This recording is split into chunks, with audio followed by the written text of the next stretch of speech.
Етеккір кезінде жыныстық қатынасқа түсуге бола ма? Бүгінгі тақырып осы жайында болады. Мен өзім жеке басым қарсымын. Неге десеңіздер, болашақ сәбидің даун ауруымен, әртүрлі хромосомалық аурулармен ауырып туылуына себепкер болады.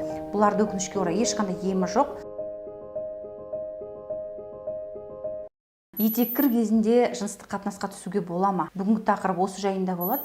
Көптеген қыз-келіншектер осы сұрақты маған қояды. Сондықтан сіз, құрметті көрермен, қалай ойлайсыз? Етеккір кезінде жыныстық қатынасқа түсуге бола ма? Осы видеоның астына комментарий қалдыра кетіңіз.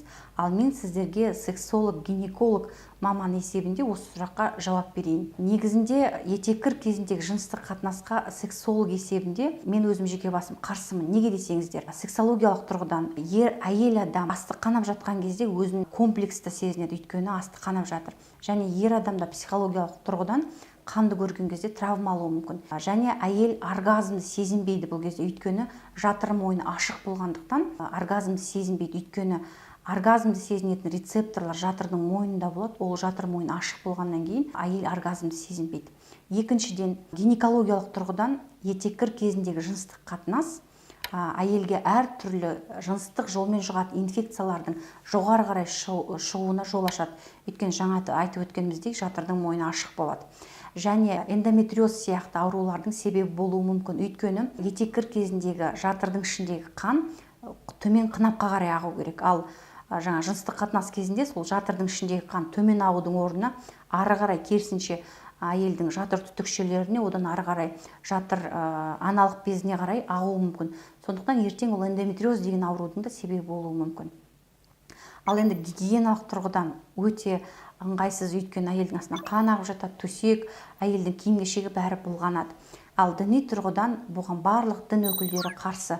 Сондықтан етеккір кезінде мүмкіндігінше ерлі-зайыптылар өзара шешім қабылдап, етеккір кезінде жыныстық қатынастан бас тарта тұрғаны екеуінің де денсаулығына пайдалы. Өйткені бұл жерде әйелдің әртүрлі жасырын инфекциялары осы етеккір кезінде асқына түседі. Сол үшін әйелде жасырын болып жатқан инфекциялардың ер адамға жұғу, мысалы жыныстық жолмен жұғатын әртүрлі хламидиоз, трихомониаз, мерез, тіпті спид сияқты аурулар жұғуы мүмкін. Сосын цитомегаловирус, уреоплазма сияқты.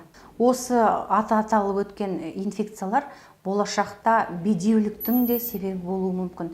Тіпті әйел бала көтерген күннің өзінде де егер жатырында қабыну процестері осы инфекциялар бар болса, ол бала жатырының бойына бекінген күннің өзінде де замерші, выкидыш болып, яғни жүктілік үзіліп қалады. Құрсақта сәби шетінеп кетеді. Сондай асқынуларға әкелуі мүмкін.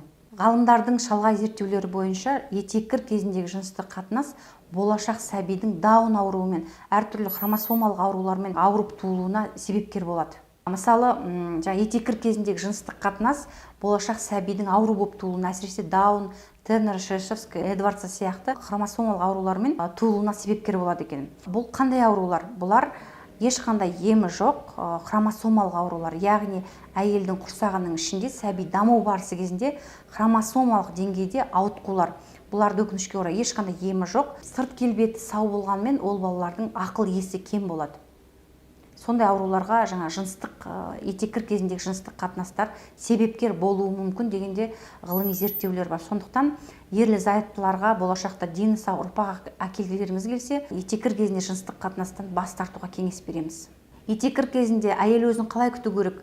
Етеккір кезіндегі әйел адамның гигиенасы жайында ақпаратты алу үшін біздің телеграм-каналға тіркеліңіз. Телеграм-каналдың ссылкасы осы видеоның астында тұр. Егер ақпарат пайдалы деп шешсеңіз, лайк басып, комментарий жазыңыз, ой пікіріңізді қалдырыңыз. Және өз достарыңызбен бөлісуді де ұмытпаңыз.